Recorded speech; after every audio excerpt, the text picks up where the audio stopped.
The July Arizona sun was beating down mercilessly on the East Valley prison complex, turning the concrete walls into hot slabs. The air inside the women's cell block C was thick and stifling, despite the humming of industrial fans that did little more than move the hot currents from place to place. At 5 o'clock in the morning, the prison was still in a deep slumber. Only the footsteps of infrequent guards echoed through the deserted corridors. Derek Washington, a 37-year-old guard, was finishing his night shift. His tall figure moved with the practiced slowness of a man who knows his shift is almost over. 15 years in the system had made his face impenetrable, with only the occasional slip of emotion in his dark eyes, which he quickly suppressed. Today there was tension in them. Derek approached cell 238. He slowed his step, listening. Usually, Letitia Jameson woke early and waited for him to make her rounds, sometimes to exchange a glance, sometimes a brief word, but today it was quiet. Derek took a few more steps and peered through the observation window of the cell. The next moment he exhaled sharply, as if he'd been hit in the solar plexus. His hand went to his walkie-talkie. Code 9111, cell 238, cell block C. His voice sounded hoarse but professional.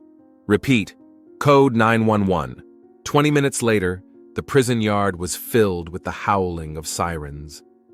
2 police cars and a medical examiner's van lined up in front of the administration building. The heavy metal gates opened, letting in the Phoenix Police Department's criminal division detectives. Detective Marcus Wilkerson got out of the car first. Tall, broad-shouldered, and wearing an immaculately pressed anthracite-colored suit, he looked out of place in this expanse of concrete and barbed wire. 15 years in homicide hadn't erased the deep humanity that made some of his colleagues think he was too soft. Marcus had seen more death in his 44 years of life than most people see in a lifetime, but each new death still scarred him. Following him out the door was Detective Chanel Davenport. At 32, she was one of the youngest in the department, but had already earned a reputation as an uncompromising and insightful investigator. Short, trim, with short dreadlocks that she'd gathered into a neat bundle, Chanel moved with feline grace and alertness. Her gaze was already scanning the area, memorizing details. "What do we got, Marcus?" she asked, adjusting her jacket. Letitia Jameson, 32 years old, found hanged in her cell around 5 this morning. A guard discovered the body during his rounds. "Suicide?" "At first glance. But I never trust first glances," Marcus replied, heading toward the warden who was greeting them. Raven Paulson, a full-figured woman in her 50s with her lips pressed together, was clearly nervous. For the warden, the death of an inmate always meant extra checks, paperwork, and potential problems. "Detectives," she extended her hand for a formal handshake. "We've already prepared all the paperwork on Jameson. She was serving a 5-year sentence for armed robbery, now in her 3rd year. No suicidal tendencies prior to this case." "Had she had any visitors lately?" Marcus asked, following Paulson through the checkpoint. "No, the last visit was 3 months ago, her cousin. But Jameson was sociable with the other inmates, especially Tamika Brookson from a neighboring unit. They worked together in the laundry room. Chanel was writing something down in a notebook." "And the disciplinary actions?" 2 minor infractions in the last year, one for being late to the cafeteria, the other for filling out a library book request form incorrectly. Nothing serious. They passed through a series of heavy metal doors, each step taking them deeper into the prison maze. The air was becoming increasingly musty. Some of the prisoners were already awake and watching the procession through the small windows in the cell doors. "Who discovered the body?" Marcus asked. "Derek Washington. He was on duty that night. One of our best employees, 15 years of perfect service," Raven answered too quickly. "He's in the staff room now, waiting for you to interview him." They reached cell 238, where the forensics team was already working. Dr. Rayshawn Coleman, the medical examiner, a tall man with a neatly trimmed beard and a thoughtful look, was conducting the initial examination of the body. Letitia Jameson's body was still hanging from a makeshift noose made from a torn bedsheet. The noose was tied to the top rung of the bunk bed. To hang herself, Letitia had to stand on the edge of the toilet, fasten the noose, and then step into the void. Her bare feet almost touched the floor. "Good morning, detectives." Rayshawn nodded. Preliminary time of death is between 2 o'clock and 4 a.m. Rigor mortis was just beginning to set in. Marcus scrutinized the cell. The small, claustrophobic space was neat. A few books lay on a shelf. Personal photographs were pinned to the wall above a small metal desk. Toothbrush, toothpaste, and other toiletries were neatly arranged. "No suicide note?" he asked. "No," Paulson replied. "We checked every possible place. No note, no verbal messages to the other inmates."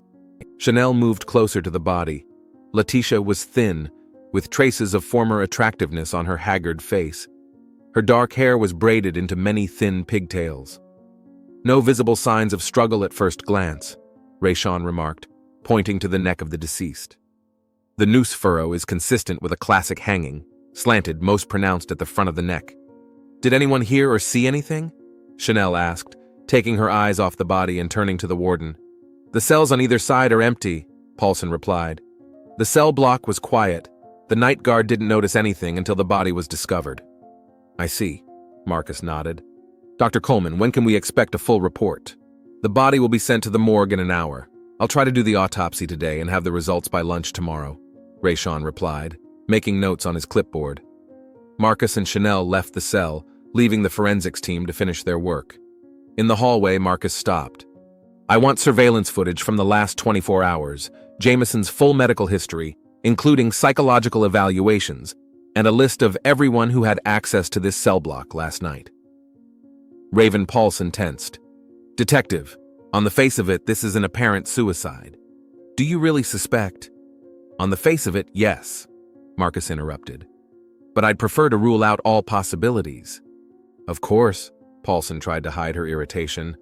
"I'll have all the materials made available to you." They walked down the corridor toward the interrogation room where the guard who had discovered the body was waiting. Derek Washington sat at a metal desk with his hands folded in front of him. His uniform was impeccably ironed, but there were dark circles under his eyes. He flinched slightly as the detectives entered the room. "Mr. Washington," Marcus began, sitting down across from him, "please tell us how you discovered the body." Derek took a deep breath. "I did my usual morning rounds, 5 o'clock in the morning as usual. As I approached cell 238, I noticed that inmate Jameson was hanging." His voice trembled slightly. "I immediately radioed for backup and entered the cell to check for a pulse, but it was too late." "Did you notice anything unusual during your night watch?" Chanel asked, scrutinizing the expression on the guard's face. "No, it was a quiet night.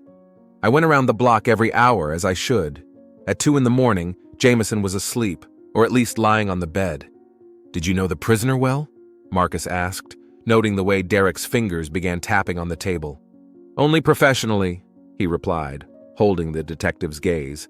"Jameson was a quiet inmate, never a troublemaker. She worked in the laundry room, did well." "Did she ever express suicidal thoughts? Maybe complained of depression, trouble sleeping?" Marcus continued. "No, nothing like that. She was—" Derek hesitated, searching for a word. "Normal, calm." Chanel made a note in her notebook. "How long have you been on this block, Mr. Washington?" "About 3 years. I was transferred here from the men's ward." "And how often were you on shift when Letitia Jameson was on this unit?" Derek frowned slightly. "I didn't count. Regularly, I think. Maybe 3 or 4 shifts a week." "Are you aware of any conflicts Jameson may have had with other inmates or staff?" Marcus asked. "No," Derek shook his head. "Like I said, she was calm." The detectives asked a few more questions, but Derek had little to add. His answers were concise and professional, though Chanel noticed how he kept coming back to the phrase, "she was calm," as if it was a shield he was hiding behind. After questioning Washington, detectives spoke with 2 other guards on duty that night in other parts of the prison complex. Neither of them noticed anything unusual. Marcus and Chanel then requested a meeting with Tamika Brookson, the deceased's closest friend. Tamika was moved to the visitor's room accompanied by 2 security guards. Tamika Brookson, a 38-year-old woman with a hard stare and a scar crossing her left eyebrow, was incarcerated for armed assault. Her hands were shackled with handcuffs attached to her waistband, but she moved with a certain dignity. "Miss Brookson," Marcus began after the guards had left the room. "Please accept our condolences for the loss of your friend." Tamika nodded slowly, not taking her eyes off the detective's face. "She didn't kill herself," she said without preamble. Marcus and Chanel exchanged glances. "What makes you think that?" Chanel asked, leaning forward. "Letitia isn't like that," Tamika replied firmly. "She had plans. She was going to apply for parole in 6 months, said she had something that would change her life when she got out." "What was it?" Marcus asked. Tamika shrugged. She didn't say specifically, but the last 2 months had been different, joyful or something, said things were about to change. "When was the last time you saw her?" Marcus continued. "Yesterday at the laundromat. We worked together from 2 to 5. She was normal, laughed at my jokes, talked about wanting to read some new book." "Did she mention any problems? Maybe conflicts with other inmates or guards?" Chanel asked. Tamika thought for a moment. No conflicts at all, but she was getting a little nervous when some of the guards were around. "What kind of guards?" "Washington, for example." Tamika said the name with a barely perceptible pause. When he was around, she always somehow tightened up, became more attentive. "Was it like fear?" Marcus clarified. "Not exactly," Tamika thought again. "More like she didn't want him to see something in her. I don't know how to explain it." The detectives continued their conversation, but Tamika couldn't or wouldn't give more specific details. She repeated several times that Letitia wasn't suicidal and insisted that her friend had been even more positive than usual lately. After a series of interrogations, Marcus and Chanel gathered their notes and headed for the exit of the prison complex. They stopped briefly in the courtyard, squinting against the bright sunlight. "What do you think?" Chanel asked, putting on her sunglasses. Marcus shook his head. "So far, everything points to suicide. No obvious signs of a struggle, no witnesses, no obvious motive for murder. But the friend's testimony is alarming. If Letitia was really in a good mood, making plans..." He didn't finish his thought. "We'll wait for the autopsy results," Chanel summarized. "And the analysis of the surveillance cameras." "Exactly," Marcus nodded. "It's always better to double-check all the facts." They got in the car and drove out of the prison grounds, leaving the gray walls and barbed wire behind. A long day of filling out reports and waiting for forensic results lay ahead. The next morning, Marcus Wilkerson arrived at the office earlier than usual. He hadn't slept well the night before. The image of Letitia Jameson hovering haunted him in his half-sleep. Something about the case kept him awake, though he couldn't articulate exactly what it was. Chanel joined him half an hour later, carrying 2 cups of coffee. "You look like you haven't slept," she remarked, placing one of the cups in front of her partner. "I have," Marcus admitted, accepting the coffee gratefully. "Something doesn't add up in this case, Chanel." "A hunch?" She sat down on the edge of his desk. "You could say that." He sipped his coffee. "Did you look at the security footage?" "Yeah, nothing out of the ordinary. Washington was indeed making rounds every hour, just like he claimed. There was no movement in Jameson's cell from 11 p.m. to 5 a.m. when he discovered the body. And the other guards? Everyone was in their place. No unplanned movements around the cell block." Marcus rubbed his face with his hands. "What about the medical history?" "Nothing remarkable either. Routine checks, no major illnesses. Last psych evaluation was 3 months ago, concluded emotionally stable, adapted to prison life." Their conversation was interrupted by the phone ringing. Marcus picked up the receiver. "Detective Wilkerson." He listened attentively to his interlocutor, his face gradually becoming more serious. "Got it. We'll be there in 20 minutes. He hung up the phone and looked at Chanel. "It was Ray Sean. He has the autopsy results and wants to discuss them in person." "Is it something serious?" "He wouldn't talk on the phone," Marcus answered, getting up and putting on his jacket. "He just said it was important." They quickly left the office and headed for the morgue located in the basement of the Phoenix City Hospital. Dr. Rayshawn Coleman met them at the entrance, his normally calm face unusually tense. "Detectives, thank you for coming so quickly." He led them into his office, closing the door behind him. "I have some data that changes the picture considerably." He spread some files and photos on the desk. "Cause of death: asphyxia due to neck compression. At first glance, it looks consistent with hanging, However, there are two important points. Rayshawn pointed to a photograph of Letitia's neck where a ligature mark was visible. First, on closer inspection, I found minor irregularities in the groove that may indicate that the rope was tightened not only by the weight of the body, but also by additional force. Do you think she could have been strangled and then staged to commit suicide? Marcus asked, leaning over to get a better look at the photograph. It's possible, though I can't say for sure, Rayshawn replied. But there's something else that doesn't fit the suicide theory. He turned a page in the report. Letitia Jameson was pregnant. 7 weeks. Marcus and Chanel looked at each other. Are you sure? Marcus asked. Absolutely, Rayshawn nodded. I personally ran all the tests. There's no doubt about it. Chanel tapped her pen thoughtfully on her notebook. That makes a lot of difference.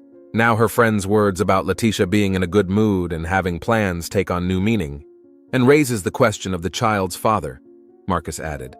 In a women's prison, that severely limits the pool of suspects. Exactly, Rayshawn agreed. Although theoretically she could have gotten pregnant before her incarceration or during some kind of vacation. But the timing… 3 months ago was the last visit, Chanel reminded herself, reviewing her notes. 7 weeks is less than 2 months, unless there were other visits that we don't know about. Or, Marcus looked at her, it was someone on the prison staff. There aren't many men on staff, mostly guards and a few administrative staff, Chanel pointed out. And access to the women's block is restricted. We need to go back to the prison, Marcus said firmly. This information completely changes the investigation. They thanked Rayshawn for the information and quickly left the morgue. On the way back to the jail, Marcus called Captain Ja'Cory Taylor to report the new circumstances and to request an official change in the status of the case from suspected suicide to suspicious death. Captain Taylor, a seasoned police officer with 30 years of experience, listened to the report and gave the green light to expand the investigation. Proceed with caution, he warned. The prison authorities won't be happy that you're digging deeper. It's easier for them to dismiss the case as a suicide. I understand, sir, Marcus replied, but the facts point to a possible murder. Then follow the facts, detective. Keep me informed. When they arrived at East Valley Prison, Raven Paulson greeted them with ill-concealed irritation. Detectives, I thought we had already completed all the necessary procedures yesterday. We have some new information, Miss Paulson, Marcus said. We'd like to talk to a few more people. Paulson pressed her lips into a thin line. What kind of information? The autopsy results showed that Letitia Jameson was pregnant, Marcus said, watching the warden's reaction carefully. Raven Paulson turned pale. Her fingers gripped the file folder so tightly that her knuckles turned white. That's impossible, she said quietly but firmly. We have the strictest controls. Women's block inmates have no contact with male inmates. That's why we're here, Miss Paulson, Chanel replied. We need a complete list of all the men who have had access to Cell Block C in the last 2 months. Security guards, maintenance staff, administration, everyone. Paulson nodded silently, still trying to comprehend the information. The word pregnant hung in the air between them, heavy and accusing. I'd also like to have another chat with Tamika Brookson, Marcus added, and with Guard Washington. Of course, Paulson pulled herself together. I'll make arrangements immediately. Washington should be on shift in an hour. Miss Brookson is in the laundry room, I'll call her. While Paulson gave her orders, the detectives returned to Letitia Jameson's cell. The tape marking the crime scene still blocked the entrance, but the inside was empty. The body had long since been taken away. Marcus slowly walked around the small space, examining each item again. What are you looking for? Chanel asked, watching him. I don't know myself, Marcus admitted. Something that might tell us more about her life, about who might have fathered the child. He stopped at a table where there were several photographs. One of them showed a young Letitia with a woman who looked like her, perhaps her sister. Another showed Letitia standing by the sea, smiling, the wind ruffling her hair. Marcus took the third photo of Letitia sitting in some cafe, a tall glass of cocktail in front of her. She looked happy, carefree, not at all like the woman they'd found hanging from a makeshift noose. It's hard to imagine that she wanted to die, Marcus said quietly. putting the photograph back where it belonged. Chanel, meanwhile, was examining Letitia's few personal belongings stacked in a small nightstand. Cheap lip gloss, a comb with a few hairs stuck in it, a tube of hand cream, a stack of letters tied with a rubber band. "May I see that?" Chanel looked at Marcus. "Go ahead," he nodded. "There might be something in there about a romantic relationship." Chanel untied the rubber band and started looking through the envelopes.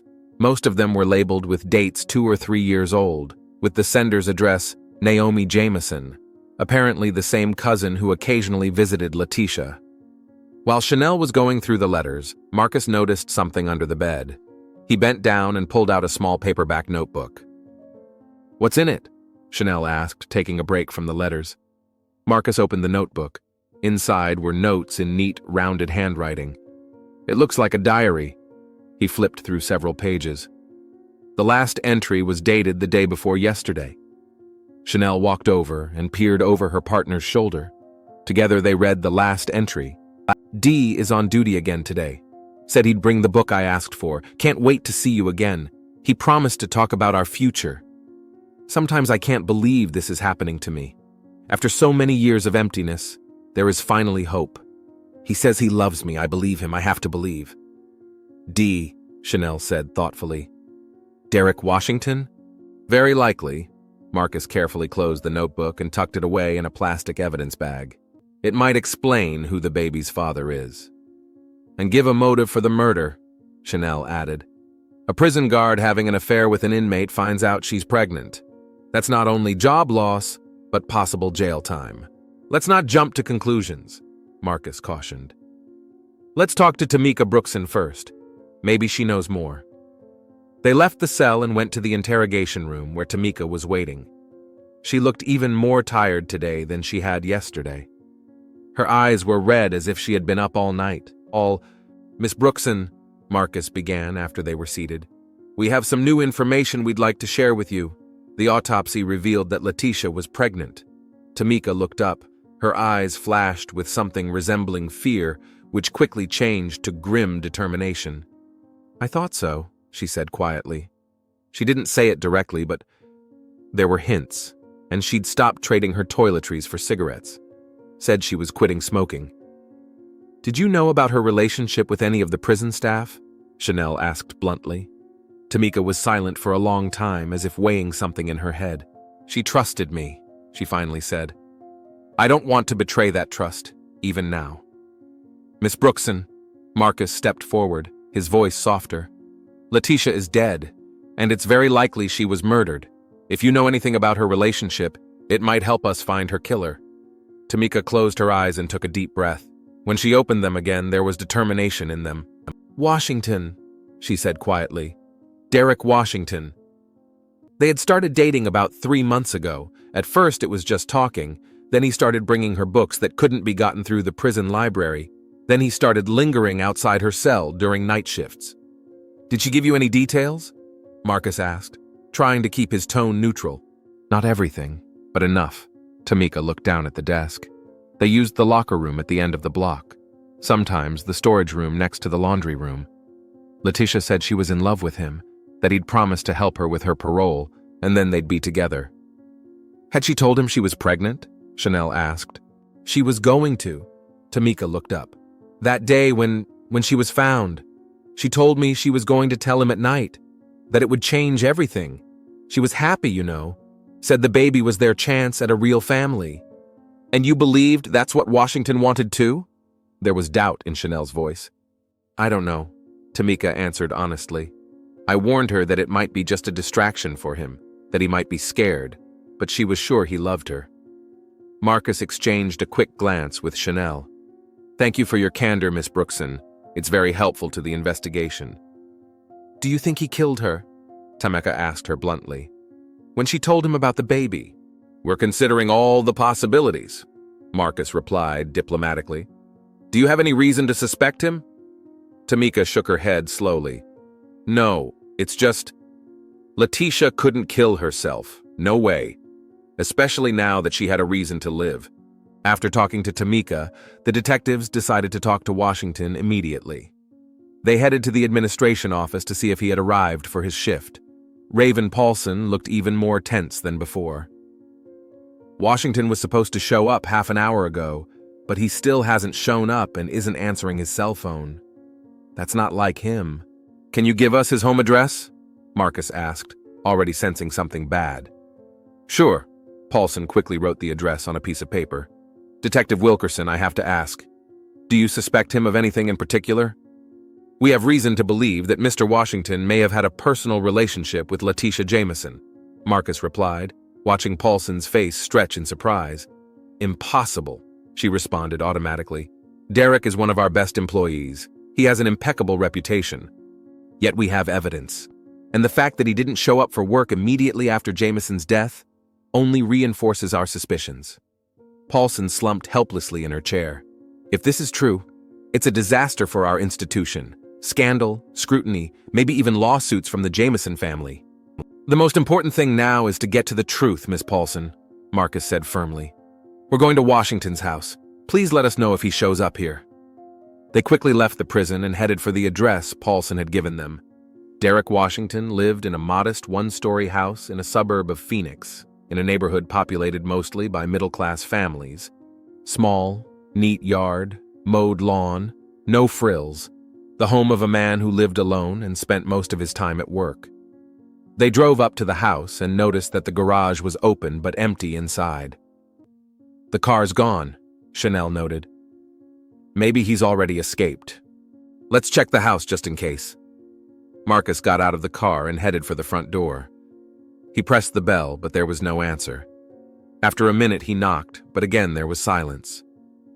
I'll go around and check the backyard, Chanel said. Marcus nodded and continued trying to reach out. A few minutes later, Chanel returned. No back entrance, just a small patio with a barbecue. No sign of the presence.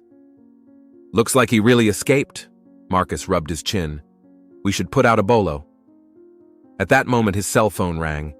It was Captain Taylor. Wilkerson, Marcus answered. I have information on your case. The captain's voice was strained. The patrolman spotted a car registered to Derek Washington. It looks like he's trying to leave the state.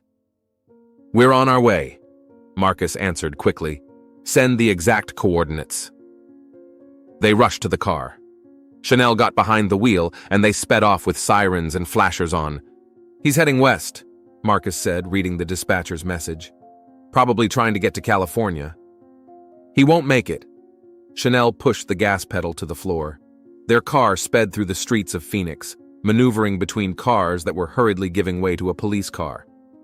15 minutes later, they pulled onto the interstate highway. The dispatcher gave regular updates on the location of Washington's car. He's 10 miles ahead, Marcus reported without taking his eyes off the road. And there are 2 patrol cars approaching him from the west. Chanel gripped the steering wheel tighter, focusing on the road. The car was being carried at the highest possible speed, but she maintained complete control, skillfully avoiding other vehicles. Patrol's ready to set up a blockade at exit 161, Marcus said. We need to come up on the east side to block his way back. Okay, Chanel nodded, picking up speed. Soon they saw a cluster of flashing lights of police cars ahead. The patrolman had blocked off 2 lanes of traffic, leaving only one, forcing all cars to slow down for inspection. There he is, Marcus exclaimed, pointing to a gray sedan that braked sharply in front of the blockade and then began to make a U-turn right on the highway. He's trying to turn around. Chanel turned the steering wheel sharply, blocking the available lane. Derek Washington, seeing that the way was cut off on all sides, tried to go around the blockade on the side of the road, but his car ran into the spikes specially placed by the patrolman. There was a pop, the car skidded, and came to a stop, hitting the barrier. Marcus and Chanel instantly jumped out of their car, drawing their weapons. "Phoenix Police!" Marcus shouted. "Get out of the car with your hands up!" For a few seconds, nothing happened. Then the door slowly opened, and Derek Washington stepped out, holding his hands in plain sight. His face was contorted with fear and fatigue. In his eyes, the doom of a man who knows there is nowhere else to run. "On your knees! Hands on your head!" Chanel commanded, slowly approaching with her gun at the ready. Washington obeyed without resistance. Marcus approached and quickly cuffed him, spelling out the suspect's rights. "Derek Washington, you are under arrest on suspicion of the murder of Letitia Jameson." Washington didn't resist as he was lifted up and led toward the police car. His shoulders were slumped, his head bowed low, the posture of a man who had already surrendered. Back to Phoenix they drove in heavy silence. Washington sat in the back seat, separated from the detectives by a partition, and stared out the window with an unseeing gaze. Occasionally, he sighed softly, but he did not utter a word the whole way. At the police station, Washington was led into an interrogation room, a small room with gray walls, a table, and 3 chairs. He sat hunched over and stared at his hands, still handcuffed. Marcus and Chanel watched him for a while through the one-way mirror. "What do you think?" Marcus asked. "He's clearly broken," Chanel replied. "The failed escape attempt only confirms his guilt. I think he might confess if the interrogation is handled properly." "I agree. Let's not push too hard at first. Let him tell his side of the story." They went into the interrogation room. Marcus sat down across from Washington. Chanel remained standing by the door with her arms crossed over her chest. "Mr. Washington," Marcus began, turning on the recorder and announcing the date, time, and persons present for the record. "Do you understand why you are here?" Derek slowly looked up. "Yes," he said so quietly that Marcus barely heard. "Do you wish to make a statement?" Derek closed his eyes for a moment, then opened them again. "I loved her," he said. "I really did love her. It wasn't just fun." "Tell us about your relationship with Letitia Jameson," Marcus asked softly. Derek took a deep breath. "We met about a year ago. At first it was just talk. She was different, not like the other inmates. Educated, thoughtful. We often discussed books we'd both read." He paused, as if gathering his thoughts. "Then I started bringing her books that weren't in the prison library. It was forbidden, of course, but it seemed like such a minor offense. Then we started talking about more personal things, our lives, our dreams, and then one night, it just happened." "You became intimate with an inmate," Chanel clarified, her voice neutral, without judgment. "Yes," Derek lowered his head. "I knew it was wrong, that I was risking my career, my reputation. But I couldn't stop. The more time we spent together, the stronger my feelings became." "Tell us what happened," Marcus asked softly. Derek took a deep breath, as if gathering his strength. "I was doing my rounds that night as usual. There was no one around, so I stopped by her cell. We talked through the observation window. She seemed, agitated. Said she had important news but wanted to tell me in person. I opened the cell and stepped inside." He paused again, gathering his thoughts. "She said she was pregnant, that we were having a baby. Yeah." I panicked. All I could think about was being arrested, going to jail, my life ruined.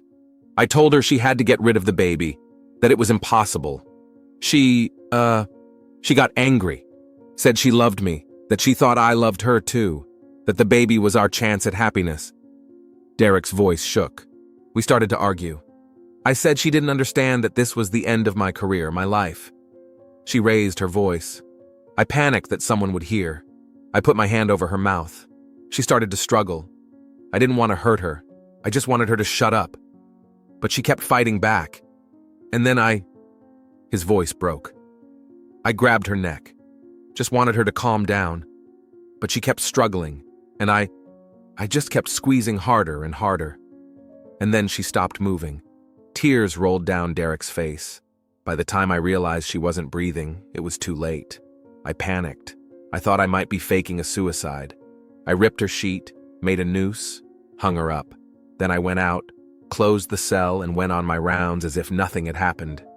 Came back a couple hours later and discovered the body. He looked up, his eyes full of tears. I didn't want to kill her. I loved her. I was just scared. Marcus and Chanel listened to this confession in silence. Despite their experience with murderers, the tragedy of the situation did not leave them indifferent. "Mr. Washington," Marcus finally said, "is this a formal confession to the murder of Letitia Jameson?" "Yes," Derek answered quietly. "I killed her, and I deserve to be punished." After the interrogation was completed, Guard Washington was taken to a holding cell. Officer Leroy Jenkins, A stout man with 20 years of police experience snapped the handcuffs on Derek's wrists and led him down a gray hallway lit by harsh fluorescent lights. The former prison guard walked with his head down, not resisting or trying to speak. His legs, as if filled with lead, could barely move. Marcus Wilkerson and Chanel Davenport remained in the interrogation room. Chanel walked over to the table and gathered up the documents and photographs spread out on it, evidence that was now unnecessary after the suspect's confession. "Do you think he's telling the truth?" she asked, folding the papers neatly into a folder. Marcus rubbed his eyes tiredly. Why would he lie about something like this? The story sounded plausible. Panic, an argument, an unintentional murder, an attempt to cover his tracks. We've seen it dozens of times. "Yeah, you're right," Chanel nodded. "It's just, I don't know. I feel sorry for both of them. Such a senseless tragedy." "All tragedies are senseless," Marcus said philosophically, "especially those that could have been avoided." They left the interrogation room and headed for the exit of the station. On the way, they met Captain Jakery Taylor, who was walking toward them with a cup of coffee in his hand. "Well, did you close the case?" he asked, stopping. "Yes, sir," Marcus replied. Washington confessed. The murder occurred after the prisoner told him she was pregnant. He panicked, strangled her, then staged a suicide. Taylor nodded slowly. "Good work, detectives. Quick and clean. Will there be a trial?" "Not likely," Chanel said. "Given the confession and the circumstances, there's likely to be a plea bargain. Manslaughter, 10 to 15 years. "I see," the captain sipped his coffee. "Well, East Valley Prison is going to have a tough time of it. Scandal, investigation, possible lawsuit from the victim's family. I don't envy that, Paulson." "Everyone has their own problems," Marcus shrugged. "We needed to find the killer, and we found him." "Right," Taylor agreed. "Get some rest today. The report can wait until tomorrow." "Thank you, Captain," the detectives replied in unison. They went outside. The evening Arizona sun colored the sky a fiery red, creating bizarre silhouettes against the Phoenix cityscape. Marcus inhaled deeply, as if trying to clear his lungs of the stale air of the police station. "Case closed," he said tiredly, as he looked away from the passing patrol car. "Another story of fear and impulsive violence for our archives." "Yes, but no less tragic," Chanel said, shaking her head. "Two people who thought they had found love in the most hopeless place, and it ended in death." "Too bad about the baby," Marcus added. "He hadn't even made it into the world." They walked leisurely through the parking lot, stretching out the last few minutes of the workday. Around them, the city lived its usual life, cars honking in the evening traffic, people hurrying home after work, music playing in the nearest cafe. They drove off in different directions. Marcus turned on the radio, trying to drown out thoughts of Letitia Jameson and Derek Washington with the music. Another tragedy in the long list of human mistakes and unfulfilled hopes they had to deal with in their work. Chanel, sitting in traffic on Main Street, looked at the people passing by and thought about the fact that each of them carried their own story, their own secrets. How many of them are like Derek Washington? People whose lives had been derailed in an instant by one impulsive decision made in a state of panic. She didn't know the answer, and she didn't want to know. And back at East Valley Prison, life went on as usual. Inmates ate dinner in the mess hall, guards made their evening rounds, and the administration prepared for the inevitable questions and inspections that would follow the scandal. Tamika Brookson sat on her bunk, going through the few things Letitia had been allowed to take. A few books, photographs, cheap jewelry. Among them was a small notebook with a tattered cover, the same one Letitia had used as a diary. Tamika knew the investigators had already looked through it, but perhaps they had overlooked what was really important. She flipped through the pages slowly, reading her dead friend's notes. They contained the entire story of her affair with Derek, from the first conversations and shy touches to the passionate meetings in the secluded corners of the prison. Letitia wrote sincerely, hiding neither her feelings nor her fears. On the last page, dated the day before she died, Tamika found an entry that made her shudder. "Tomorrow everything will change. I will tell Dee the truth about the baby. I don't know how he'll react, but I can't hide it anymore. We can be a real family, I know it. We just have to get through the night."